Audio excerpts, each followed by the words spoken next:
Jésus, mon roi.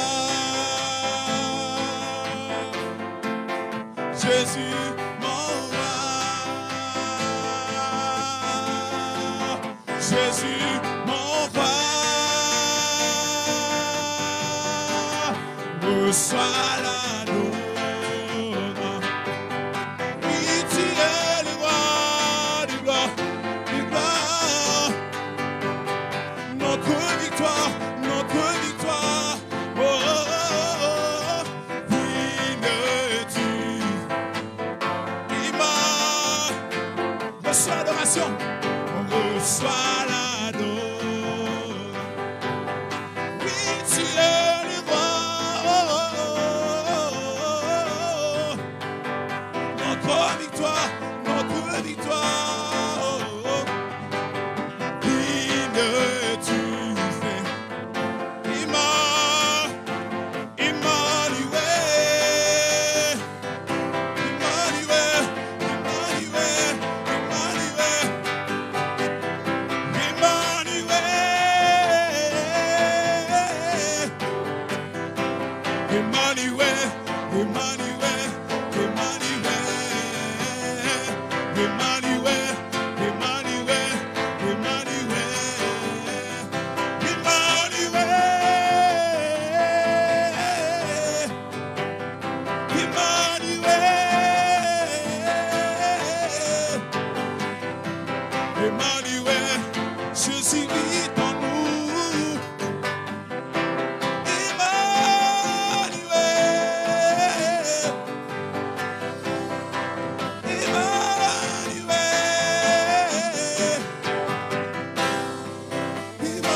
Élève la voix là où tu es, commence à adorer le Seigneur.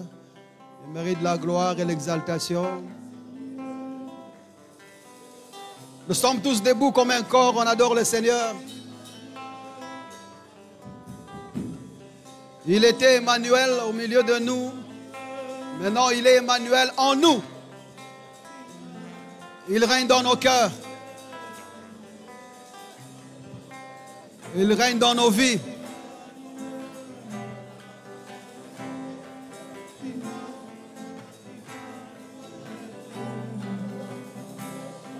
Il est dans nos esprits maintenant.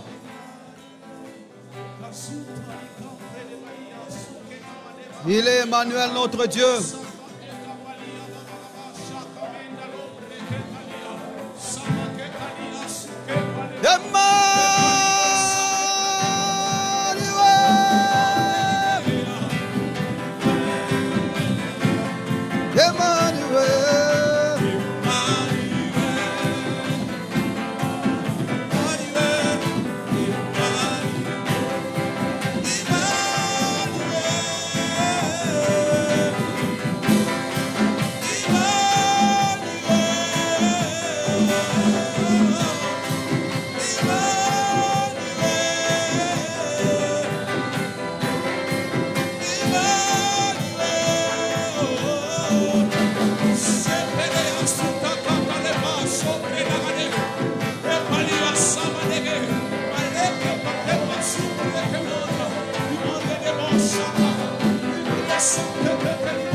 Nous t'adorons, Seigneur. Nous t'exaltons, notre roi. Et nous te bénissons pour qui tu es, pour ce que tu as accompli pour nous. Merci, Seigneur. Merci Jésus. Merci pour tes faveurs. Merci pour tes grâces. Merci pour ta force. Merci Seigneur pour ton esprit. Merci Jésus. Nous t'adorons Seigneur. Nous t'exaltons notre roi. Nous te bénissons Père éternel.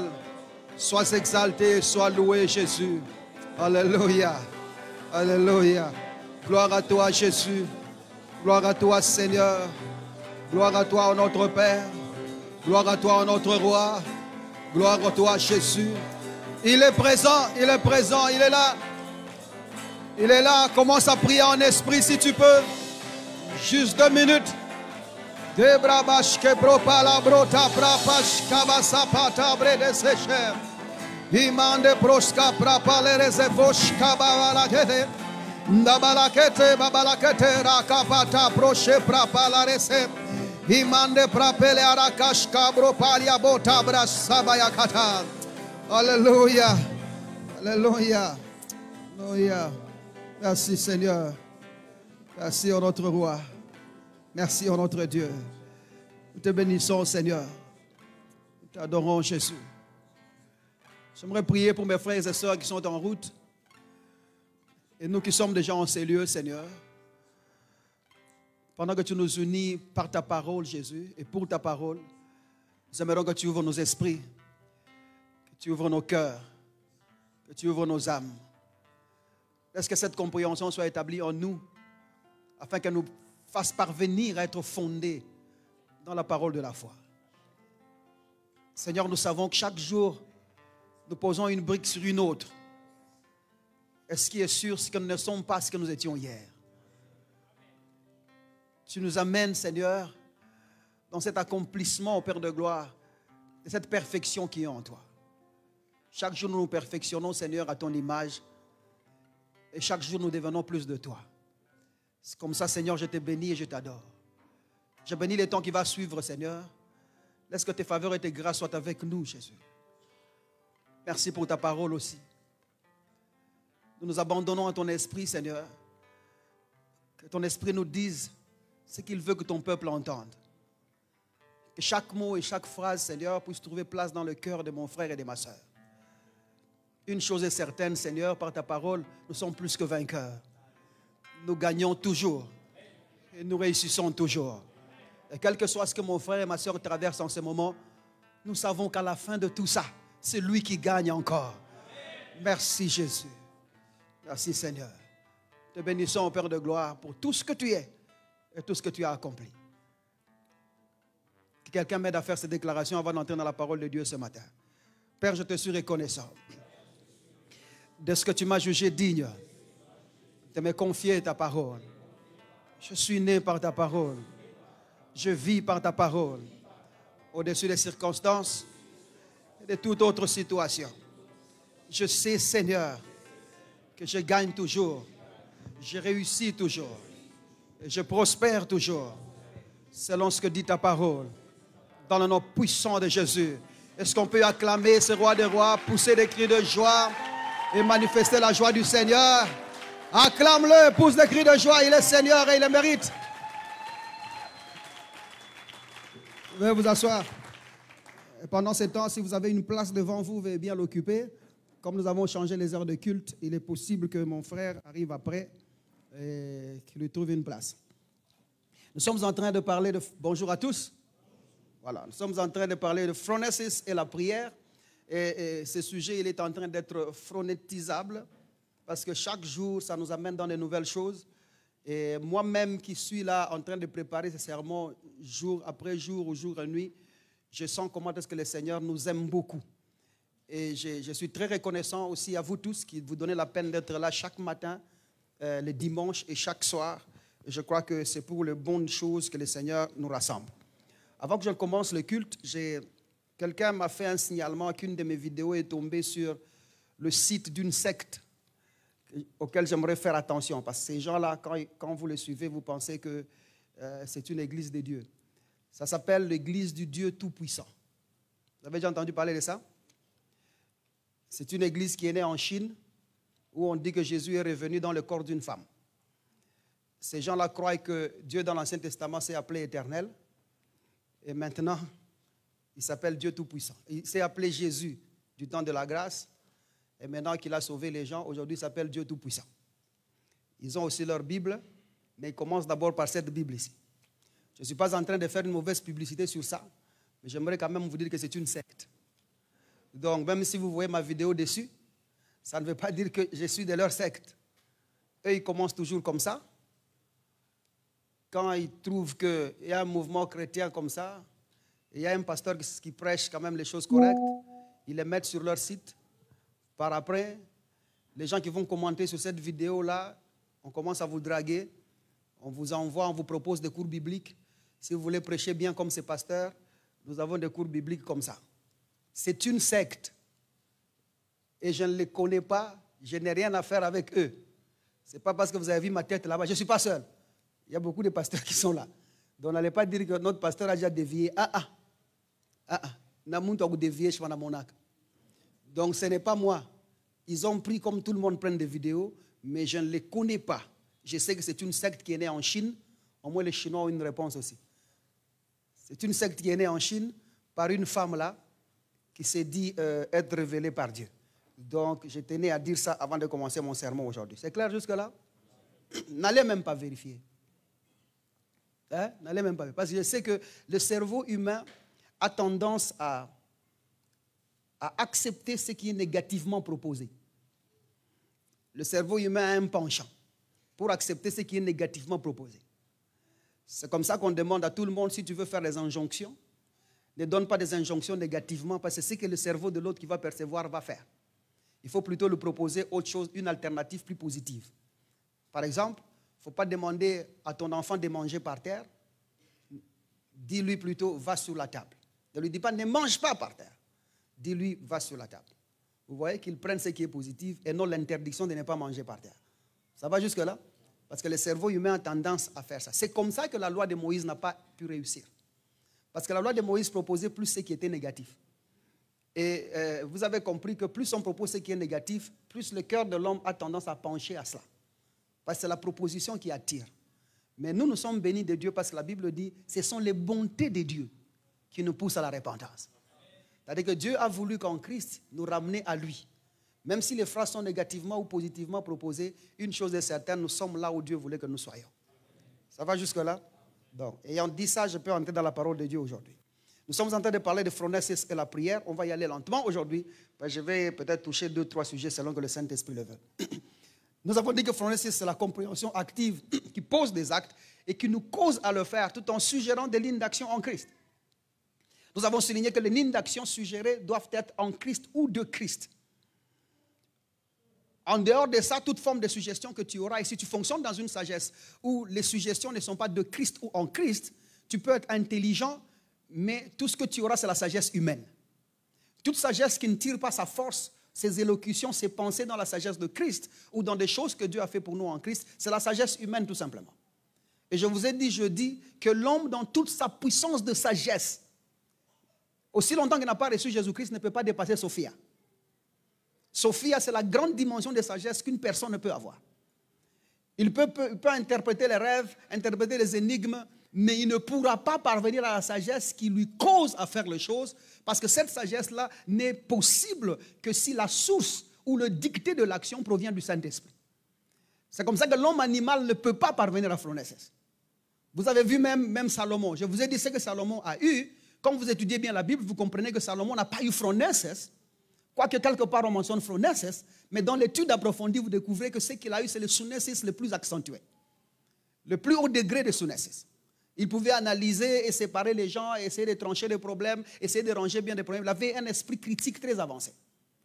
Mais seulement cette sagesse ne lui a pas causé à poser des actes.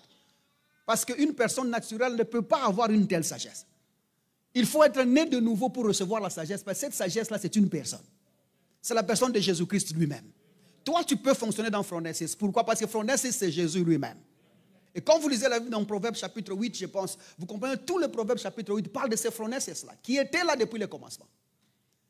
Et la Bible ajoute, quand vous lisez Hébreux chapitre 1er, il dit, Dieu, après avoir nous parlé de plusieurs manières, à plusieurs reprises à nos pères par le prophète, nous a parlé dans le dernier temps par le Fils, qu'il a établi héritier de toutes choses et par lequel il a aussi créé le monde. Vous avez vu? Par lequel il a aussi créé le monde. C'est-à-dire que Dieu a créé par Christ le monde. Phronesis. Et quand vous lisez Proverbe chapitre 8, ça vous explique ça. Comment est-ce que Dieu a eu besoin d'avoir le Christ comme phronesis pour créer beaucoup de choses. Je parle à quelqu'un jusque-là. Et je te veux avec cette sagesse au nom de Jésus-Christ. Bien-aimé dans le Seigneur, fais exprès.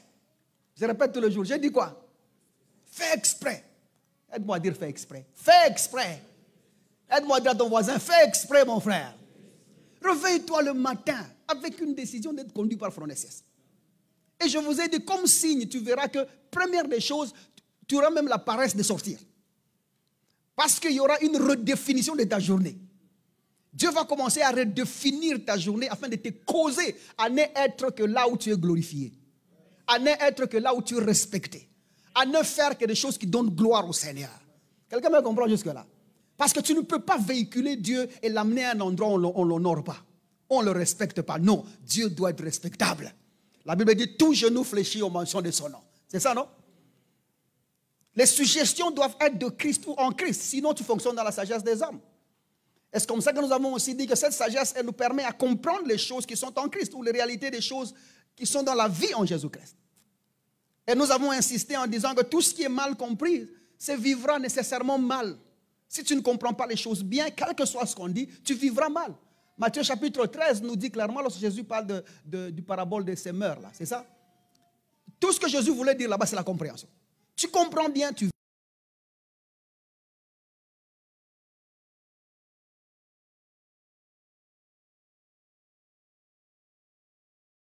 Mais l'évangile doit parvenir à te transporter à une dimension de compréhension effective.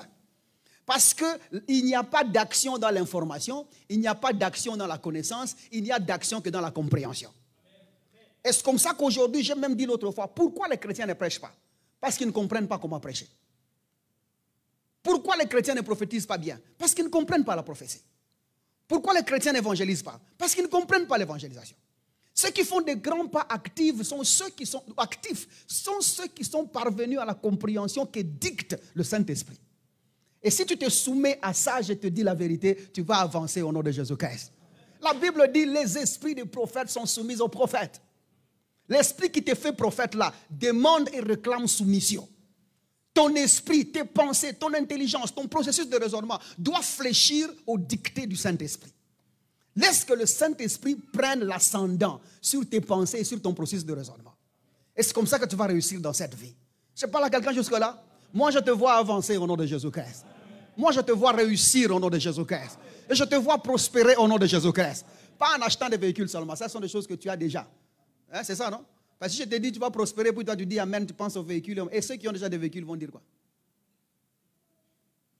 Si toi tu penses prospérer, tu vas prospérer, tu dis amen. Quand tu dis amen, tu penses à construire des maisons. Et ceux qui ont déjà construit des maisons vont dire quoi?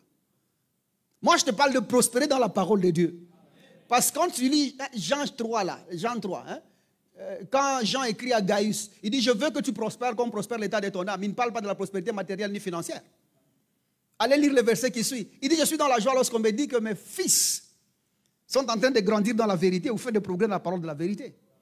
On parlait de la prospérité de la parole. Parviens à la prospérité de la parole et les autres seront des choses que tu vas gagner tout le temps au nom de Jésus-Christ. Je parle bien jusque-là.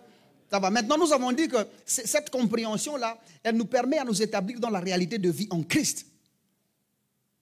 C'est comme ça que tu sauras même comment te défendre. Il y a trop de naïveté dans le fief des chrétiens qui pensent que Dieu viendra résoudre leurs problèmes. Dieu t'a déjà tout donné pour que tu parviennes à résoudre tes problèmes. J'ai envie de dire, mais il faut que je le dise quand même, parce que certaines personnes vont penser que je prêche la brutalité. Non. J'ai envie de dire qu'à un certain moment, là, il faut donner des coups, il faut donner des coups.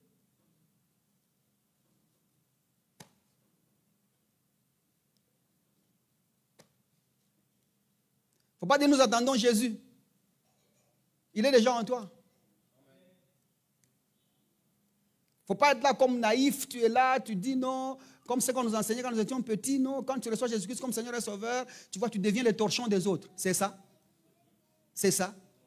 Dieu a quitté Dieu, a monté à la croix, s'est privé de Dieu pour prendre ma place, mourir comme un homme, être insulté par les hommes pour lesquels il venait sauver.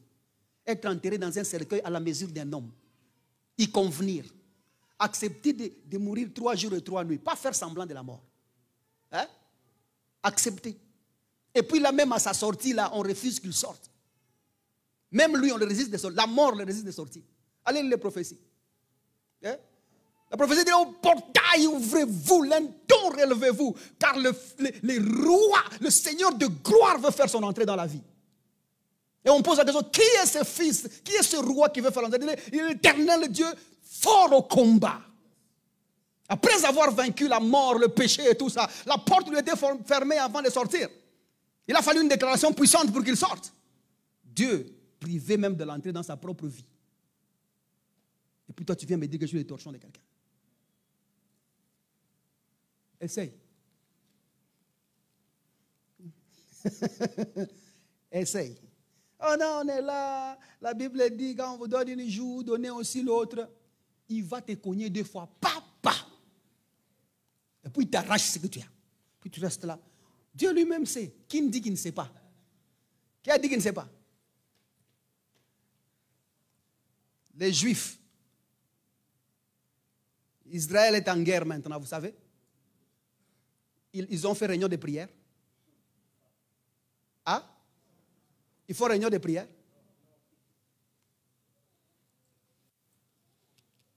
Vous êtes des dieux, mais vous mourrez comme des hommes.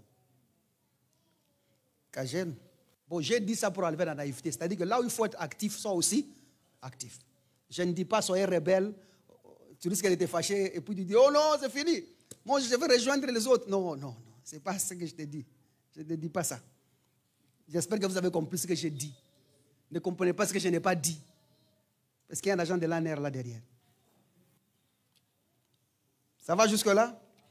Maintenant, l'évangile, lorsqu'il se prêche, il doit contenir exclusivement et précisément les choses qui concernent ce que Dieu a fait pour nous en Christ. Et les choses que Dieu a fait pour nous en Christ concernent strictement Dieu qui veut sauver l'homme de son péché. Pas autre chose. Ça, c'est le message que le Saint-Esprit prêche. C'est le message que le Saint-Esprit annonce. Si quelqu'un est utilisé par le Saint-Esprit pour prêcher quoi que ce soit, c'est ce qu'il va prêcher. J'ai entendu notre pasteur dire, non, il ne peut pas seulement y avoir Jésus-Christ venu en chair, qui est mort à la croix, qui a été enseveli 3 jours, et 3e jour il est ressuscité. Il dit ça, dans l'église, ça s'appelle message évangélique. Il y a aussi message d'affermissement. Il y a aussi message de la foi. Il y a aussi message... Il n'y a pas de choses comme ça. Aide-moi à dire à ton voisin, il n'y a pas de choses comme ça. Si le chrétien commence à avoir besoin de la foi, donc vous l'avez privé du message qui apporte la foi. La Bible dit la foi vient de ce qu'on entend. Et ce qu'on entend de la parole de Christ. Maintenant, si moi je dis, j'ai été béni pour enseigner la foi, vous remarquerez que je veux éviter de prêcher ce que Dieu a fait pour nous en Christ. Or, ce que Dieu a fait pour nous en Christ, c'est ce qui apporte la foi. Ça va, non? Si je commence à prêcher un autre message, je dis non, moi je vous enseigne la sagesse. Comprenez que nous sommes dans la description de sagesse. Jésus, ce qu'il fait, c'est ce que nous faisons en fait.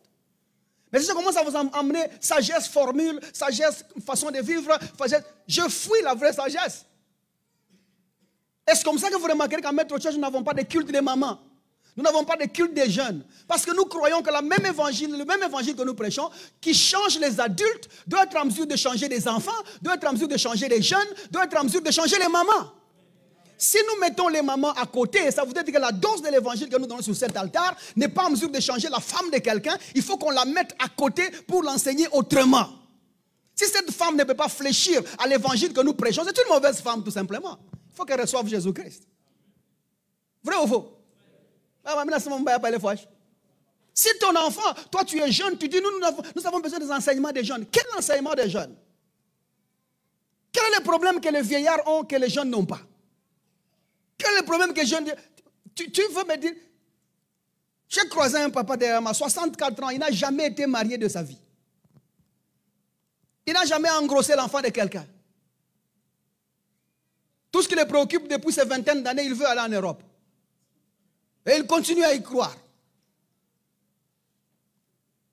Bon. Lui, là, qu'on l'amène à la JPC. Parce que visiblement, il n'a pas de problème d'adulte. Il vit chez sa sœur. Il est l'oncle de... l'oncle des enfants de sa sœur, l'ami de son beau-frère. Et il s'en sort. Il a défini sa vie comme ça, il a vécu comme ça.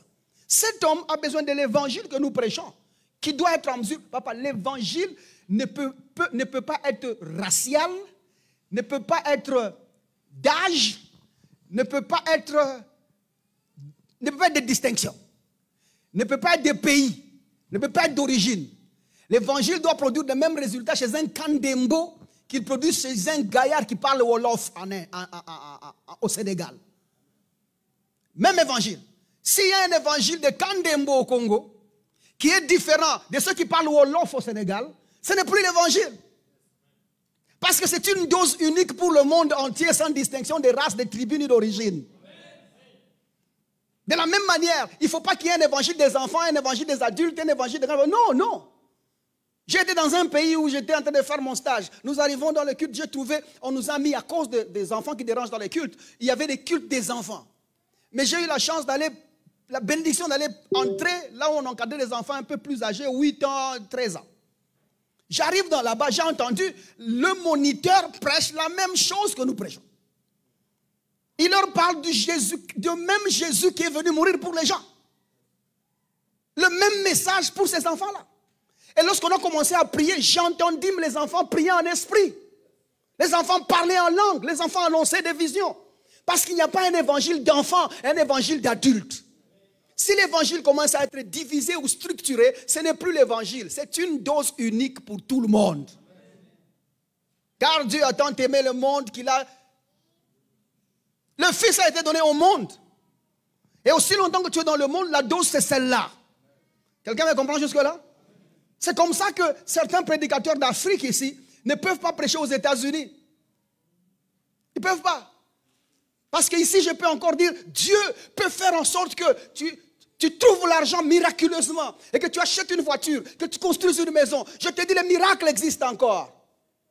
Et à la Katouba, on dit, et à la Katouba, on dit, à la Roachi, on dit, Dieu peut faire à ce que tu voyages en Europe, que tu trouves l'argent des billets, que tu prospères comme ça. Je ne sais même pas. Tu vois, ce sont les vocabulaires que je n'utilise pas, donc je me recherche. Et les Banalemba disent, Banalemba. Mais quand tu arrives aux États-Unis, où un jeune homme de 18 ans, après avoir fini son truc, son cycle secondaire, peut se présenter dans une banque et signer un crédit et dire, je veux payer mon université avec cet argent. Et dès que j'ai fini l'université là, quand j'entre au travail, la société qui me prendra là, vous déducterez l'argent là-bas. Vous allez payer pour les études que j'ai prises. Si vous êtes dans une situation comme ça, vous n'avez pas besoin que Dieu vous bénisse pour aller à l'école. Parce que les opportunités du pays sont faites d'une manière où certaines choses sont déjà résolues.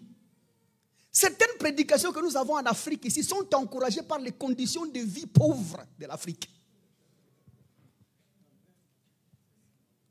C'est ça, non? Et même les gens qui prêchent ici la morale, arrête ça, ne bois pas, ne fais pas ceci, ne fais pas cela, ne fais pas ça. Chose que je n'encourage pas. Bon, je ne dis pas ça en repentance. Écoute, de toute façon, quand tu as commencé à boire, je n'étais pas là. Maintenant, ne bois ça, ne vois pas ça. Mais tu arrives chez quelqu'un qui est en Europe, qui a déjà pris un crédit utile. L'argent de la banque le sert à obtenir l'argent. En fait, il utilise l'argent de la banque pour avoir l'argent.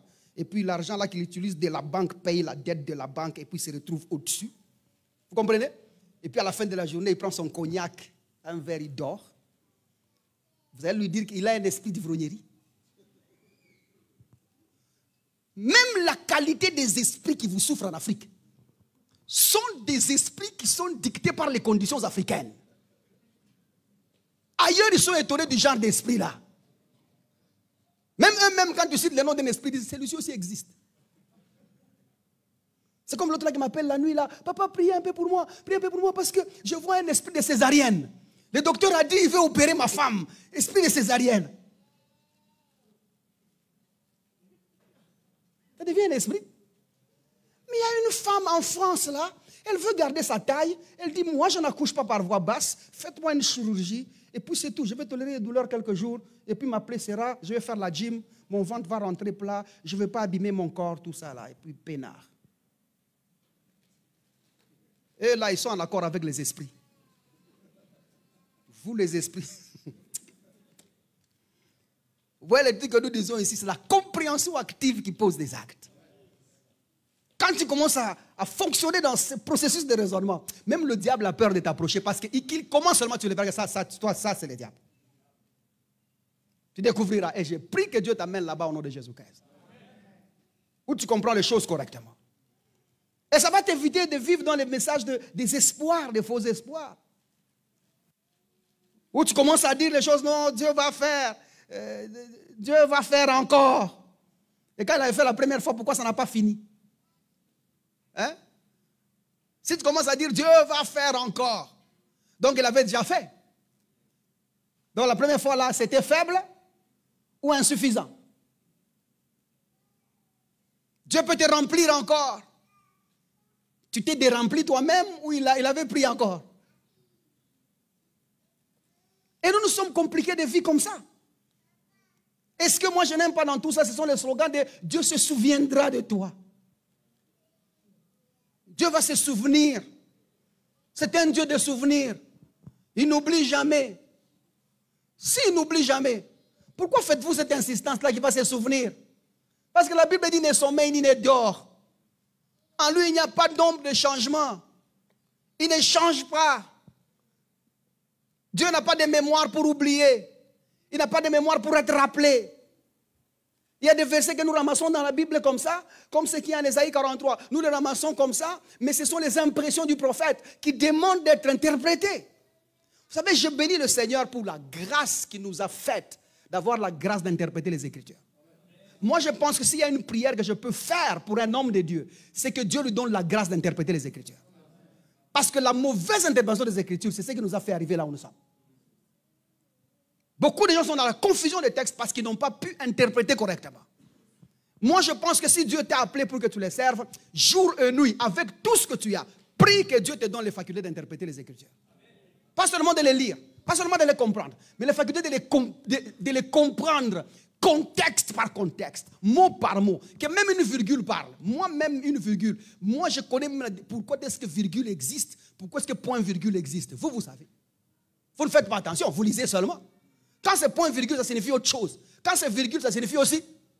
Et les gens qui ont traduit là-bas, ils n'ont pas commis des erreurs en faisant des virgules et des points-virgules. Ailleurs, tu trouves une virgule qui est mal placée. Tu dis non, le traducteur s'est trompé. La virgule devait être là, pas là. Hein? Et ça, il faut avoir la grâce d'interpréter. Par exemple, le texte là de 1 Jean chapitre 1er, verset 9. La Bible dit, si nous confessons nos péchés, il est fidèle et juste pour nous les pardonner. On a dit, si nous confessons nos péchés, virgule, c'est ça, non? Cette virgule, elle est mal placée. La virgule doit être après confessons. Il faut lire, si nous confessons, virgule, nos péchés, virgule, il est fidèle pour nous les pardonner. Vous avez compris? Si nous confessons quoi? La Seigneurie de Jésus-Christ. C'est alors que notre problème du péché que nous avons, Dieu est fidèle pour nous pardonner.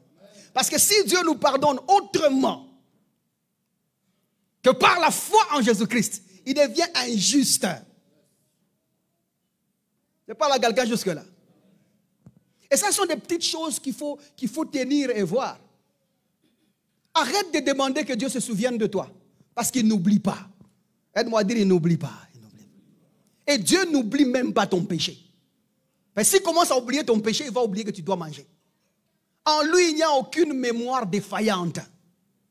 Celui qui a créé le processus mémoriel, le mot existe, n'a pas de mémoire pour s'en servir. Et rappelez-vous, Dieu n'est pas dans le temps pour que le jour passe à son oubli. Il est dans l'éternité. Il connaît le début, la fin. À partir du début, il connaît la fin. Du commencement, il connaît la fin. Quelqu'un me comprend jusque-là? Il n'est pas là comme toi en train de compter les jours et les minutes pour oublier. Il n'oublie pas. Et je te dis la vérité. D'ailleurs, toi-même, en Dieu là, tu n'as même pas besoin que Dieu se souvienne de toi ou qu'il se rappelle de toi. Tu es lui. Je répète, tu es lui, tu es lui. En lui tu es, en toi il est. Moi je pensais que tu dirais amen un peu plus fort que ça. En lui je suis, en moi il est. Et fait exprès tous les jours. Alors maintenant, ce genre de compréhension limite et délimite nos acquis en Christ. Il y a des choses que nous avons appris en Christ. Il y a des choses que nous avons reçues en Christ.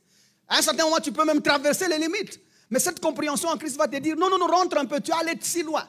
Recule un peu là. Là, tu as exagéré. Là, ce n'est pas toi. Rentre un peu, rentre un peu. Comme l'exemple que j'ai donné là, vous entrez en prière, vous dites, maintenant, nous allons entrer en prière. Attrape le diable. Cra. Élève-le. Là. Frappe-le au mur. Bah. Et laisse tomber. Boum. Vous voyez? L'ignorance commence à exposer les gens. Le diable est un esprit, on l'attrape avec les mains. J'ai vu une autre vidéo, comment on voyait où les gens vont dans l'église avec les pilons. Satan mère, Satan mère, Satan mère, Satan mère, Satan mère. En train de piler le diable. Tac, tac, tac, tac. Des grandes personnes. Hein? Comme l'autre là que j'ai zoomé, là j'ai vu. Il doit être licencié celui-là. Il a son petit truc. Vous voyez comment l'ignorance peut t'exposer. Tu vois, là, quand tu fonctionnes comme ça, on va te dire non, non, non, non. Cette compréhension va te dire non. Là, tu es allé au-delà des limites. Parce que pour votre information, le jour où Jésus est entré dans les tombeaux et qu'il est entré dans le séjour des morts pour vaincre la mort pour toi, le diable n'y était pas. Vous savez ça? Il était dehors en train de continuer à déambuler. Parce que sur l'agenda de Jésus n'était pas la fin du diable, mais le dépouillement de sa force. Quelqu'un me comprend jusque-là? Comme les gens le font d'habitude. Et il y a plusieurs qui sont là. Quand je parle de salut égoïste, ça commence par les minima des choses. Combien de gens savent que le salut est individuel? Lève la main. Ce n'est pas un piège. Tu sais que le salut est individuel, lève la main. Il y a un frère courageux, un autre. Vous, pour vous, le salut est quoi? Pardon? Maman aussi est salut individuel. Quelqu'un d'autre, bougez votre voisin, il y a une question là-bas. Qui sait que le salut est individuel? Au fait, qui ne savait pas que le salut est individuel? Qui ne savait pas que le salut est individuel? Bon, maintenant, qui sait que le salut est individuel? Vous avez résisté. Donc, vous voyez ce que vous vous êtes dit dans votre esprit, c'est que ces pasteurs nous piègent toujours. Si vous pensez que le salut est individuel, vous êtes dans une phase égoïste salvifique. Le salut n'est pas individuel. Dieu n'a pas prévu qu'une seule personne soit sauvée. Mais Dieu a prévu l'humanité tout entière d'être sauvée par le sacrifice de son Fils. L'Adam qui a péché a été repris par un autre Adam qui a ramené les Adams à Dieu. Ce n'est pas individuel. Et ça, c'est l'appréhension d'un salut égoïste. Parce que la compréhension n'est pas fondée en Christ. C'est comme ça que plusieurs pensent même que nous sommes sauvés parce que nous sommes chrétiens. Ce ne sont pas les chrétiens qui sont sauvés. Parce que la chrétienté, tout comme le christianisme, reste l'apanage des hommes. Nous sommes sauvés parce que nous avons reçu Jésus-Christ comme Seigneur et Sauveur. Et tu as le choix d'adhérer à la chrétienté ou pas. Nous parlons de la chrétienté parce que c'est une évidence. Nous confessons Jésus-Christ comme Seigneur et Sauveur. Et c'est comme ça que notre réunion, notre assemblage, notre mouvement, notre vie commune peut être rassemblée dans ça. Mais ce n'est pas parce que nous sommes chrétiens que nous sommes sauvés. C'est comme ça que vous serez étonné qu'un musulman qui n'a jamais été chez les chrétiens, un jour il rencontre un prédicateur, il reçoit Jésus-Christ comme Seigneur et Sauveur et il est sauvé. Tu n'as pas besoin d'être chrétien pour être sauvé. Tu as besoin de naître de Dieu pour être sauvé.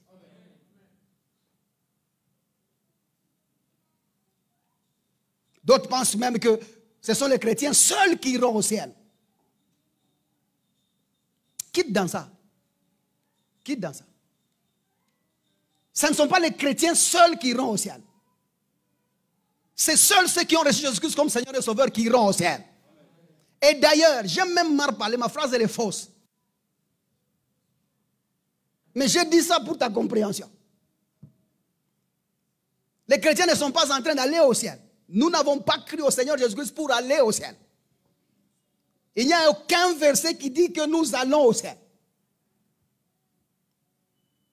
Et arrête de trouver comme passeport d'aller un jour au ciel avec un nom et une appellation que les païens t'ont donné. Les disciples sont devenus chrétiens 43 ans après que Jésus est entré dans leur cœur. 43 ans après. C'est comme ça qu'un groupe de gens quelque part là, c'est où ça quoi? À Antioche, va voir leur conduite et la manière de vivre, dit ça sont des petits Christ, ils sont comme Christ. 43 ans après. Et avant 43 ans après, c'était quoi? C'était enfant de Dieu tout court. D'ailleurs, eux même s'appelaient frères. C'est le monde qui les a appelés chrétiens. Maintenant, l'appellation du monde ne peut pas être un passeport pour que tu ailles quelque part où on ne va même pas. Tu risques de te retrouver seul. Parce que si tu n'es pas dans les ciels dans lesquels nous sommes, tu iras dans quel ciel? La Bible, elle nous dit, nous a ressuscités, nous avons été ensevelis ensemble avec lui, nous avons été ressuscités ensemble avec lui, et il nous a fait asseoir ensemble avec lui dans les lieux célestes. La foi en Jésus-Christ, c'est un positionnement dans le ciel. Nous sommes déjà dans le ciel. Le salut, le ciel, ce n'est pas un objectif futur pour un chrétien. Du moment que tu reçois Jésus-Christ comme Seigneur et Sauveur, tu es déjà dans le ciel. Et ça va t'empêcher d'avoir des jugements. Parce que la Bible dit, si tu vas commencer à dire qui ira au ciel, c'est en faire descendre quelqu'un. Mais Jésus qui est assis dans nos cœurs va ainsi descendre pour venir sauver celui que tu prives de ton ciel là. Et si tu commences à envoyer les gens en enfer, tu dis Jésus va aller pour eux, pour aller les reprendre. Nous sommes dans le ciel.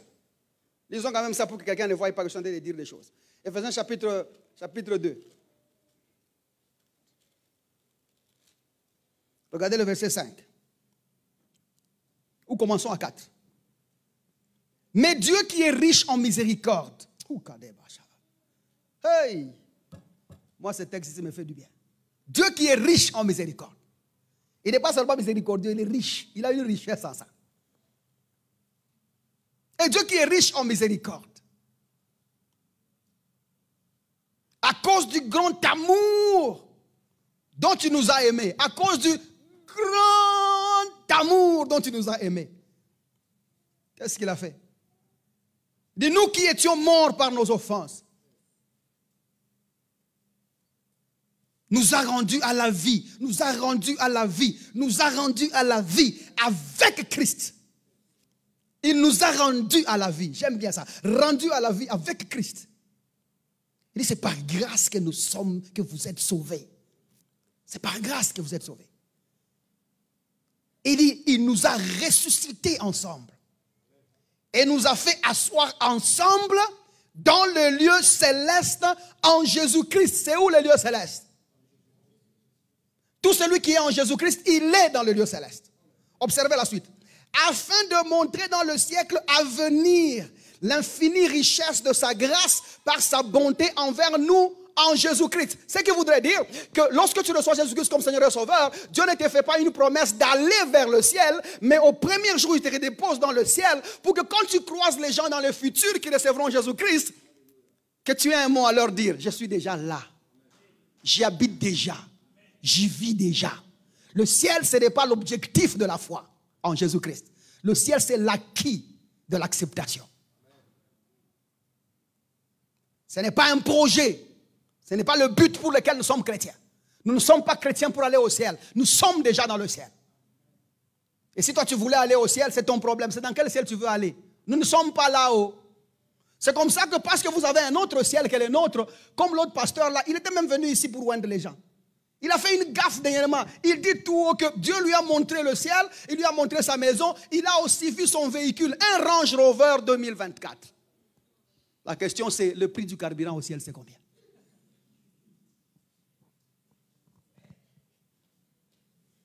Vous voyez? Votre ciel est matérialiste.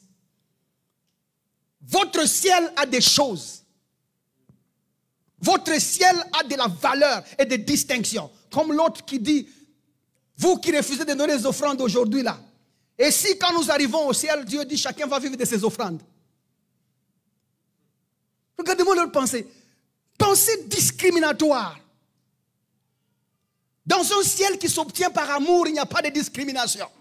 Là, vous ne connaissez pas le Sauveur.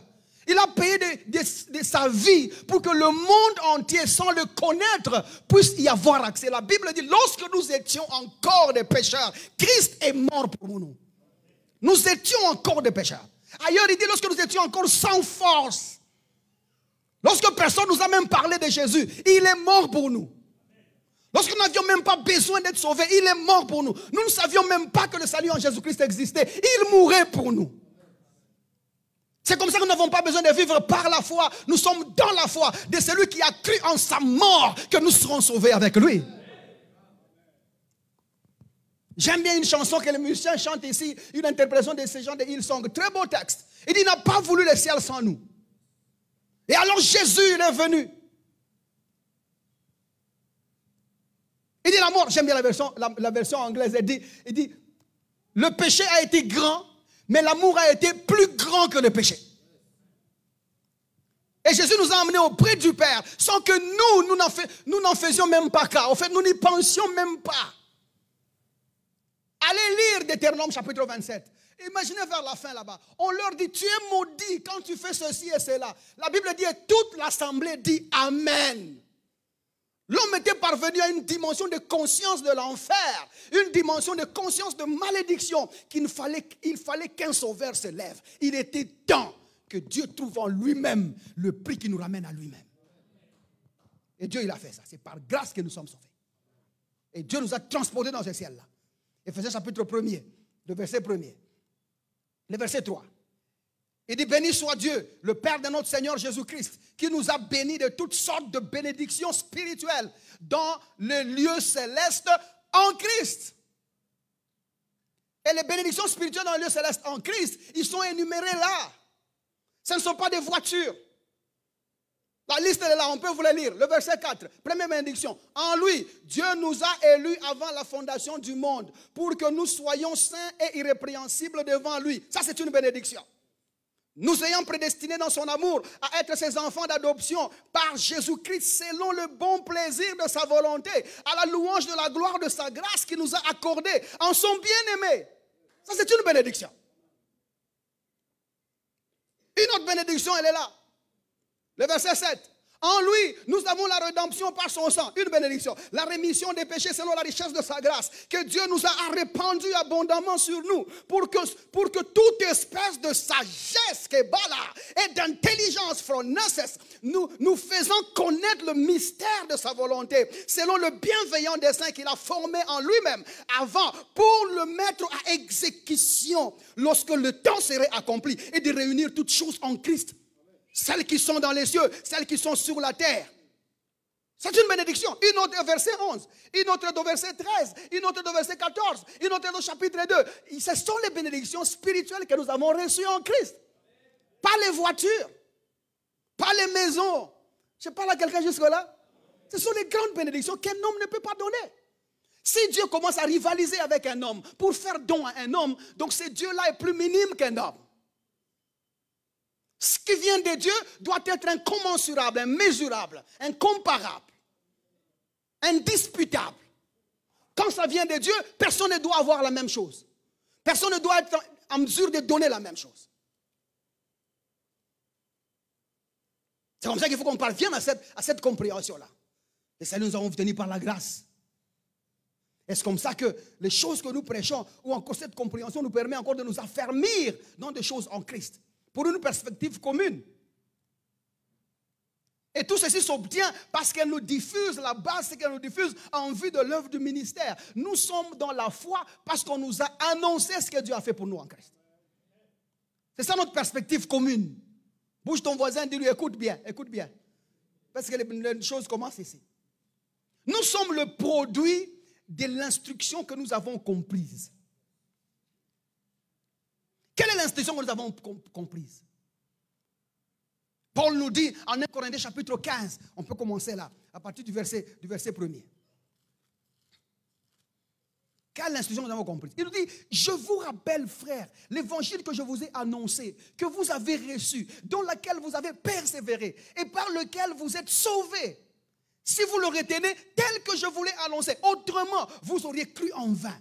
Il dit, je vous ai enseigné, avant tout, comme je l'avais aussi reçu, je ne l'ai pas inventé. Moi aussi, on m'a prêché comme ça. Que Christ est mort pour nos péchés, selon les Écritures. Et qu'il est enseveli, et qu'il est ressuscité le 3e jour, selon les Écritures. Et qu'il est apparu à ses faces et aux 12 autres. Ensuite, il est apparu à plusieurs personnes. Il dit, ça, c'est le message que j'ai reçu. C'est dans ça que vous avez persévéré. C'est comme ça que j'ai dit, nous sommes le produit de l'instruction que nous avons comprise. Nous avons compris les raisons pourquoi il est venu en chair, les raisons pourquoi il est mort à la croix. Pourquoi n'est-il pas mort par terre? Pourquoi il a choisi de mourir à la croix? Pourquoi Jésus rend-il l'âme au-dessus? Pourquoi Jésus doit être descendu à la croix et sa descente va causer la chute de la croix? Pourquoi faut-il être enseveli dans un tombeau où on n'a pas pris de mesures avant?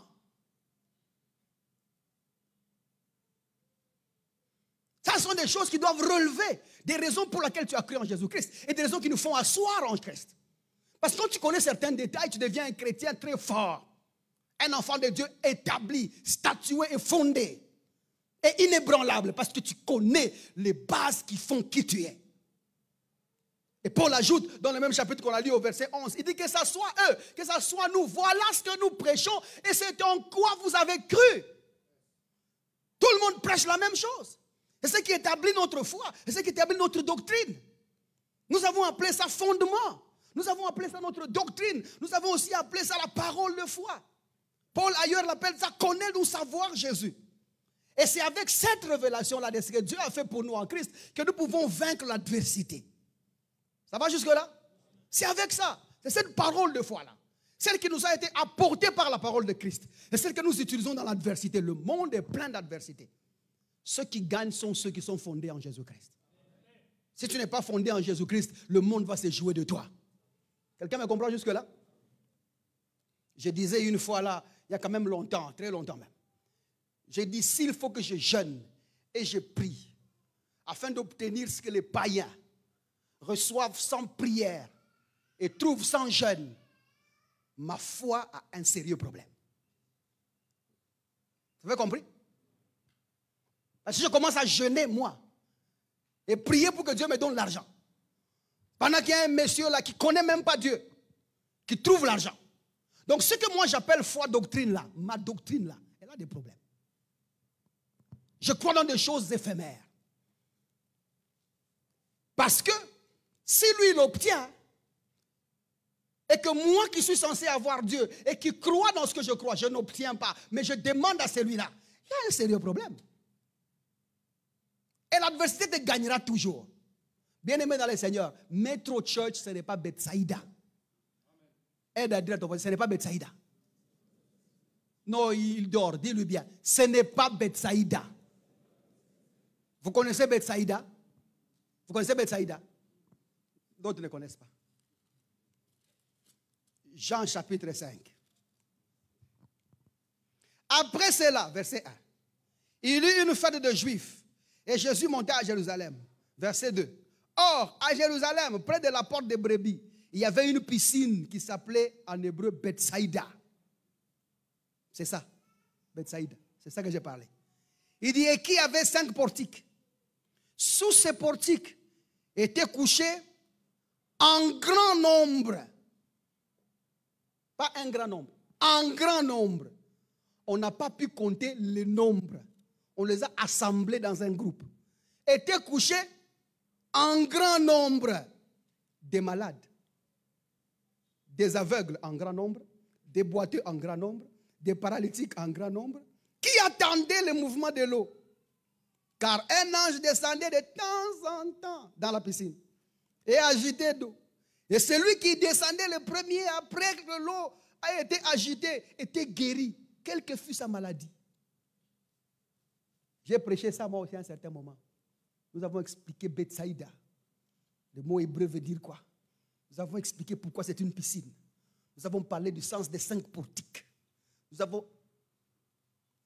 Mais maintenant que la connaissance est passée par là, nous nous sommes dit, tous ceux qui m'ont entendu prêcher Bethsaïda, pardonnez-moi. Pardon. Pardonnez-moi. C'était la jeunesse. Je n'étais pas dans mon assiette. Nous avons fait du rassemblement des enfants de Dieu un rassemblement du règne de l'ennemi. Où seuls ceux qui sont rapides avec les offrandes, rapides avant de répondre amen, rapides en faisant les mouvements, eux-là peuvent être guéris, pas les autres. Dieu a condamné certaines personnes à rester à Bethsaïda jusqu'à ce que lui-même voudra. Quel péché nous avons commis? Les enfants de Dieu viennent pour écouter Jésus, pour écouter la parole du Seigneur. Ils ne viennent pas pour un miracle, ils ne viennent pas pour un prodige. Ils viennent parce qu'ils veulent s'identifier à la personne de Christ. Mais toi, tu leur dis, vous êtes malade, vous êtes boiteux, vous êtes paralytique. Ils sont où les paralytiques ici? Ils sont où les boiteux ici? Je ne les stigmatise pas. Je ne dis pas qu'ils ne peuvent pas connaître la guérison ou un miracle quelconque. Et même ainsi, pour connaître un miracle, il faut le vouloir parce que Dieu ne force pas un miracle sur quelqu'un. Mais ce qui est vrai, l'église de Dieu n'est pas Bethsaïda. Metro Church, ce n'est pas Bethsaïda. C'est un endroit des gens dont la parole de Dieu a diffusé la santé divine dans leur corps et qui peuvent lever la main très haut et dire, le Seigneur habite en moi, j'habite dans le Seigneur, je gagne tous les jours, je réussis tous les jours, je suis en bonne santé, je suis plein de forces, je suis renouvelé de force, je suis renouvelé d'intelligence, je suis renouvelé de sagesse, je suis renouvelé d'avancée, je sais qui je suis et le Seigneur me connaît par mon nom. Les gens qui sont fiers d'être chrétiens. Mais il y a de ces gens, là où nous étions avant, tu regardes un frère zélé jusqu'à la moelle épinière. Ça fait 4 jours qu'il est à l'église. Il ne s'est pas lavé, mais quand même il est là. Et tu le regardes comme ça, tu te dis, si être chrétien c'est ça, Seigneur, laisse-moi tel que je suis.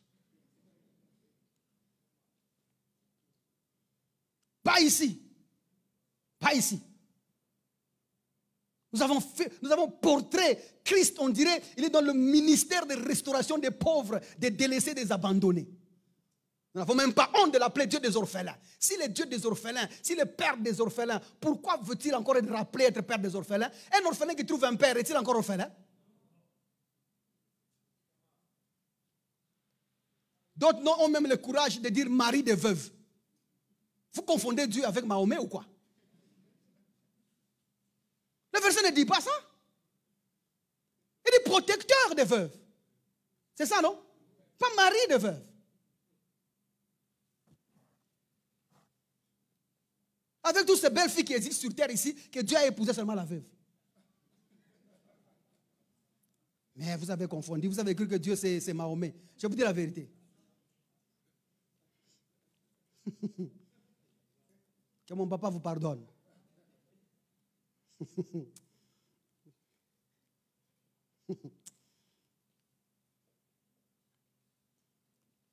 L'évangile, c'est ce qui nous a fermés. Et ce qui fait que nous gagnons dans l'adversité. Mais maintenant, nous nous sommes posés une question très, pas logique, mais réelle. Maintenant, si c'est avec l'évangile que je gagne, disons que l'évangile n'est plus là. J'ai réussi comment? Je m'en sors comment?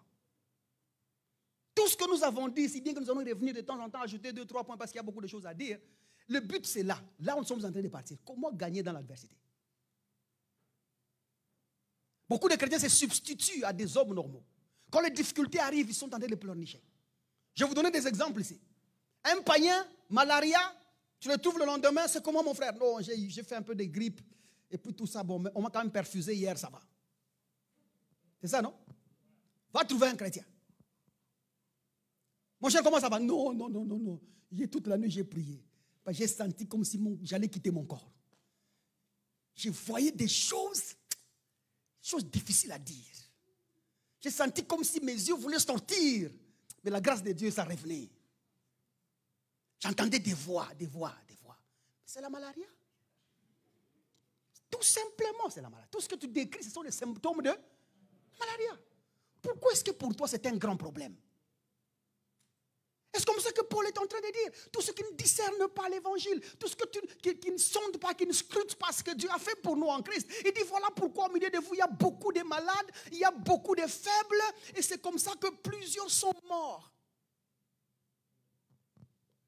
Si Paul commence à parler, plusieurs sont morts. Il dit non, c'est une exception. Normalement, il ne devrait pas. De la même manière qu'il ne devrait pas tomber malade, de la même manière qu'il ne devrait pas être paralysé ou faible, c'est de la même manière qu'il ne devrait même pas mourir. Il dit plusieurs sont morts parce qu'ils n'ont pas discerné l'évangile. Mais vous imaginez, maintenant si on vous enlève l'évangile, vous vivez comment? C'est comme ça qu'il ne peut pas y avoir un autre message que l'évangile de Jésus-Christ. Parce que toute la puissance de Dieu réside dans ça. Et si quelqu'un te prive de l'évangile, il te prive de la force, il te prive de l'élévation, il te prive du progrès, il te prive de la santé, il te prive de la vie. C'est dans l'évangile où on nous a dit que si l'esprit de celui qui a ressuscité Christ dans les morts habite en vous, celui donc qui a ressuscité Jésus dans les morts rendra la vie à vos corps mortels. C'est dans l'évangile.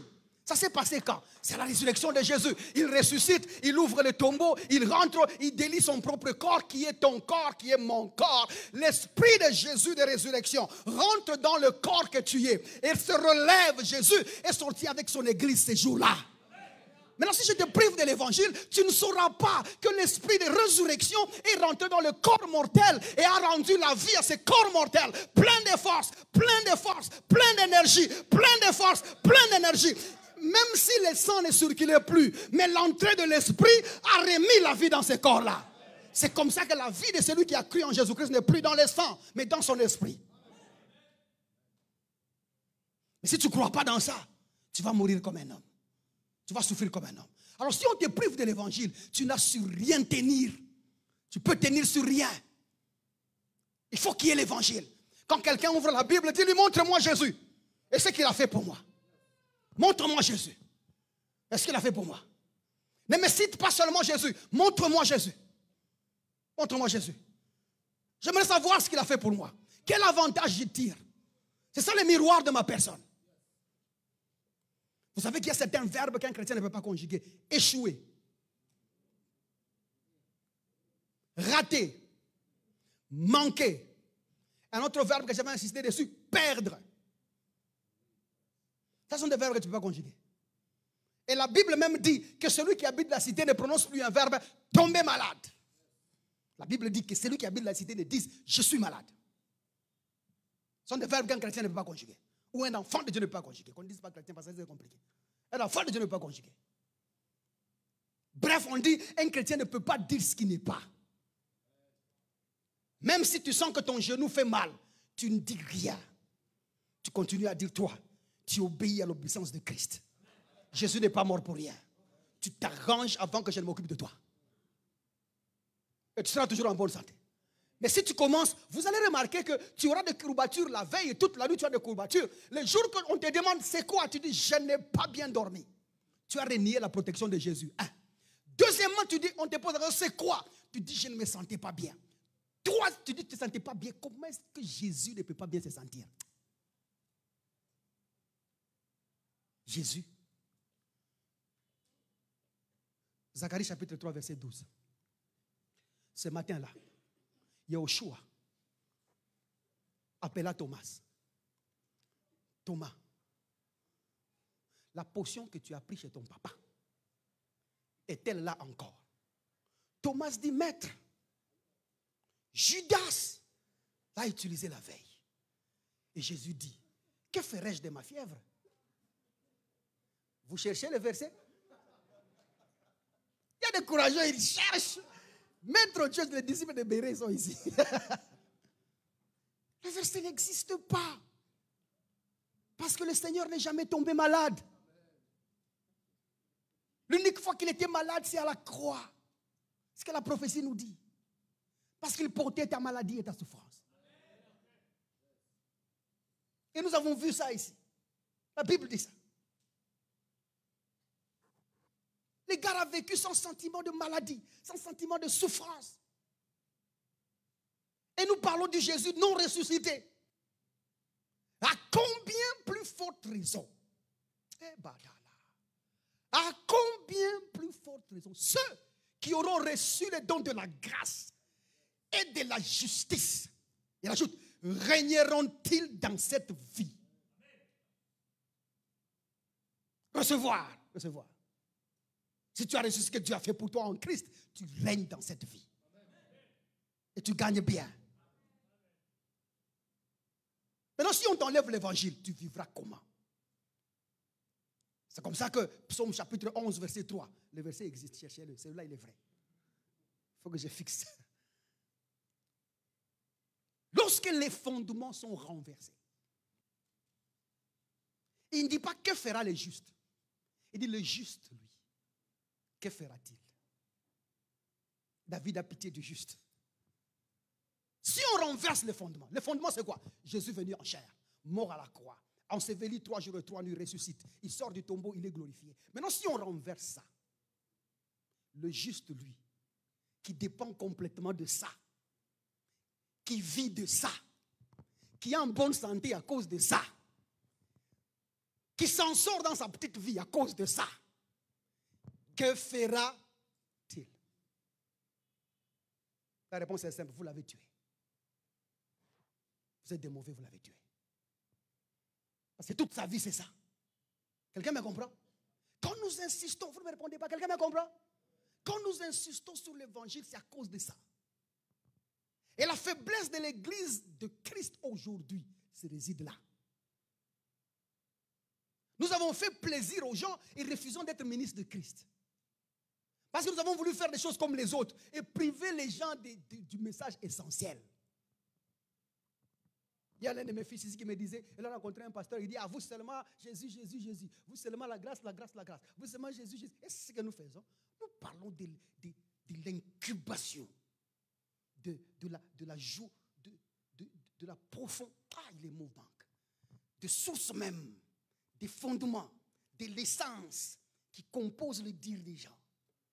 Nous remettons Jésus à la place dans le cœur de quelqu'un. Nous le remettons sur son altar. Jésus ici, au moins, il a le privilège d'être Seigneur. Nous parlons des choses qui tiennent. Ésaïe 43. C'est le verset qu'on va dire aujourd'hui et puis on va s'arrêter là. Trouvez-le, le verset existe.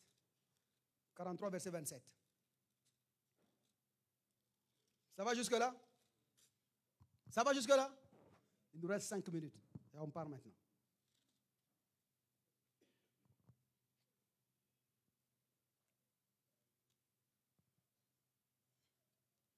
Je ne pense pas que nous irons si loin comme ça. 43, 18.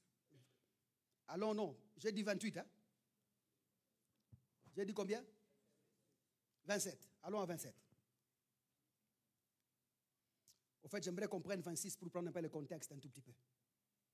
Mais le contexte, il est un peu au-dessus. Tous les chapitres, au fait, vous aurez besoin de les lire pour comprendre là où on est. Je vous explique l'histoire.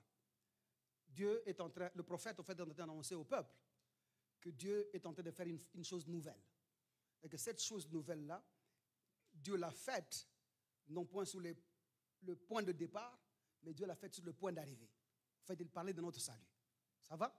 Et maintenant, le prophète avait l'intention de leur rappeler d'où Dieu les a sortis. Et leur signifier que, vous voyez, depuis que Dieu a fait ça, vous l'avez tout le temps rejeté. Vous n'avez jamais été avec lui. Et c'est comme ça que maintenant, parce que vous n'avez pas changé, il s'est décidé de faire une chose nouvelle, malgré votre état là. Parce que quand vous lisez au verset 23 ou encore au verset 22, il dit, et tu ne m'as pas invoqué, ô Jacob. Tu étais loin de moi, mais tu ne m'appelais même pas. C'est-à-dire que Jacob a renié Dieu, il ne voulait plus prier Dieu. Parce qu'au fait, il faut noter que les Juifs ou les Israélites à l'époque étaient idolâtres. Malgré tout ce que Dieu a fait pour eux, ils étaient idolâtres. C'est comme ça que quand vous lisez, nous allons parler de la personnification de Dieu, ses actions et sa présence dans le parcours des Israélites, de l'exode au prophétique. On va parler de ça. Ça c'est très long, mais quand même, j'espère que Dieu va nous donner la vie pour qu'on parle de ça. Vous avez remarqué que tout ce qu'ils ont appelé éternel, Dieu ou Jéhovah, n'était pas nécessairement lui. Parce qu'il diffère en caractère, il diffère en beaucoup de choses. C'est comme ça, ne sois pas pressé de lire un verset sur l'élocution d'un prophète et ne pas reconnaître que c'est un prophète qui parle, de ne pas reconnaître que ce sont ses opinions ou ses idées, mais essaye de recadrer tout en Christ. Parce que dans le rouleau du livre, il est question de Jésus lui seul. Il y a beaucoup de choses qui ne pointent pas à Jésus. Ailleurs même, Dieu est en train de dire, à partir de aujourd'hui, je refuse, ne m'appelez plus Baal. Dieu dit, c'est chez Amos, non? Il dit, je ne veux plus, ne m'appelez plus Baal. C'est-à-dire qu'à un certain moment, ils ont appelé Dieu Baal.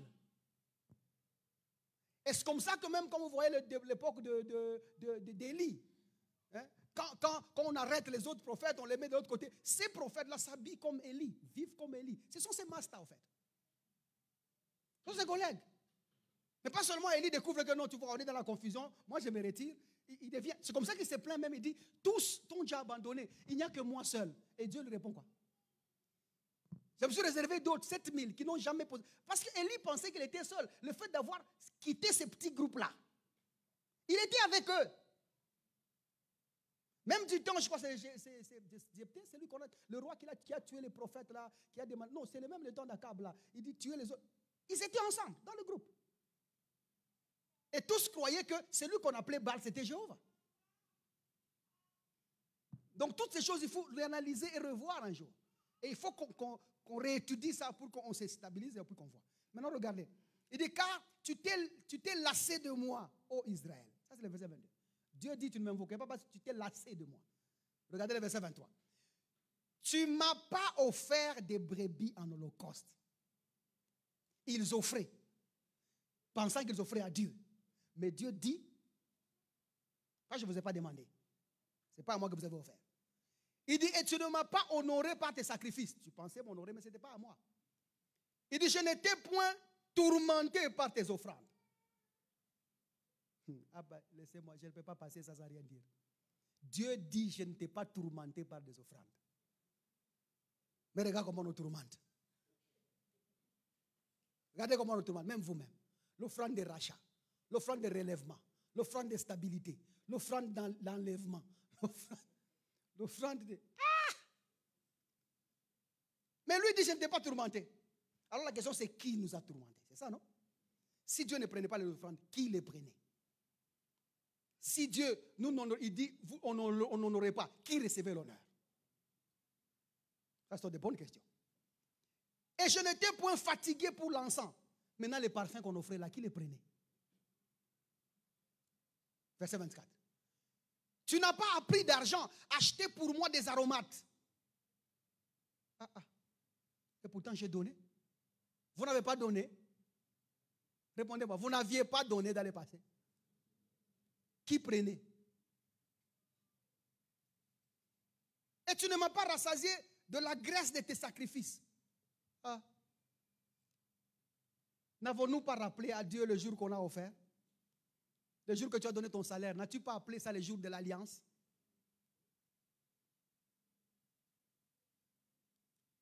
Il dit, tu ne m'as pas rassasié avec ça. Au contraire. Mais tu m'as tourmenté par tes péchés. Tu m'as fatigué par tes iniquités. Tout ce que moi j'ai vu, c'est que tu es pécheur. Ça va jusque-là? Est-ce comme ça qu'il dit? Je voulais bien rentrer, mais continuons parce que c'est bien comme ça. Verset 25. C'est moi. Malgré tes péchés, malgré tes fautes. Dieu dit, c'est moi. Moi qui efface tes transgressions pour l'amour de moi. Dieu a quitté Dieu, est allé mourir pour les gens, les a transportés en lui-même, les a ramenés auprès de Dieu, pour que le bien-aimé de Dieu soit accepté dans lequel tu es. Mon français est correct? Il disait, Jésus n'avait encore rien fait du tout, même pas un miracle, même pas une évangélisation, même pas avoir appelé quelqu'un, même pas avoir choisi un apôtre, même pas un disciple. Jésus quitte la maison de son père et sa mère, je parle de c'est Joseph et Marie. Il quitte son travail de menuiserie ou de charpenterie qu'il avait. Il va, il sort, il rencontre Jean. Jean reçoit un message clair. Dieu lui dit, celui-ci est mon fils, bien-aimé, en qui j'ai mis toute mon affection. Sans que Jésus n'ait fait une chose. Il était le fils bien-aimé de Dieu. Et bien évidemment, tu n'as besoin de faire rien. Tout ce dont tu as besoin, soit en Christ. Tu seras bien-aimé de Dieu. L'amour et l'affection de Dieu se trouvent en Christ. Tu es en Christ, Dieu t'aime. Ça va jusque-là? Continuons. Il dit, je ne me souviendrai plus de tes péchés. Verset 26. Réveille ma mémoire. Plaidons ensemble. Le mot réveille ma mémoire là-bas ne veut pas dire tu es calé. Non, non, non. Dites-moi où vous êtes bien conduit. Dites-moi seulement où vous êtes bien conduit. Verset 28. Non, verset 27. Non, encore, il dit, terminons 26 quand même.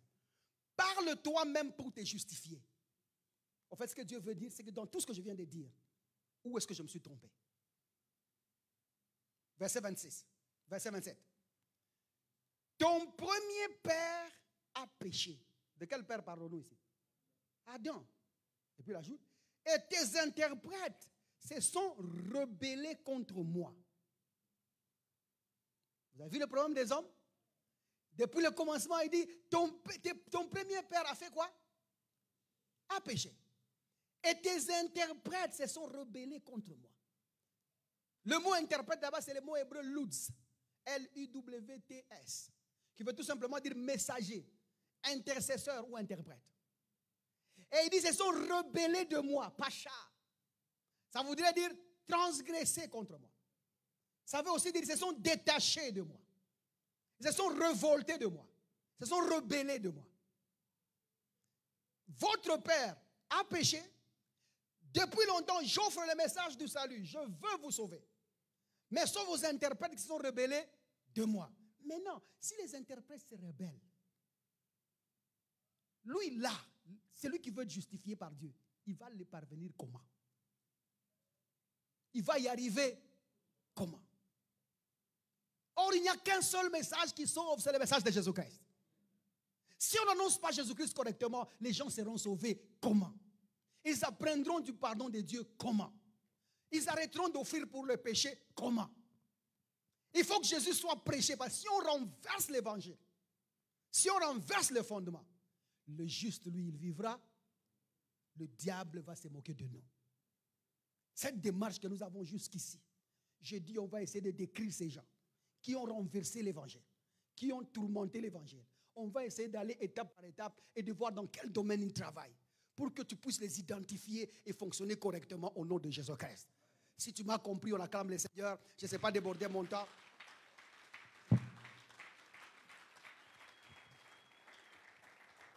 Ces derniers temps, je m'efforce pour que nous respectons le temps, parce que j'ai remarqué que plus on respecte le temps, plus vous revenez le lendemain. C'est ça, non? Donc vous étiez fâché contre moi, vous ne me disiez pas.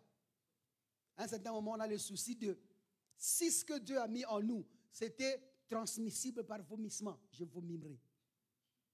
Donc je prendrai, j'ai dit lundi, Thierry vient. Je t'approche, avance ici. Thierry vient, tu viens, je dis ouvre la bouche, ouvre la bouche. Au nom de Jésus, ça sort, ça entre. Là où ça s'arrête, je me dis, pour ça, touche, là ça serait facile. Malheureusement, ce n'est pas comme ça que ça se fait. Je crois que dans la diffusion des choses de l'évangile, petit à petit, chacun prend selon que l'Esprit dispose. Ça va jusque-là? Et vous savez quoi? Nous sommes bénis de Dieu. Et Dieu nous aime beaucoup. Si ça a aidé quelqu'un, acclame le Seigneur, comme ça on s'arrête là pour aujourd'hui. Voilà, maintenant là où tu es, ferme les yeux. Ferme les yeux là où tu es. La prière, elle est simple. Seigneur, tu ouvres mes yeux, tu ouvres mon esprit, tu ouvres mes oreilles, et tout en moi est disposé à t'entendre. Tout en moi est disposé à t'écouter.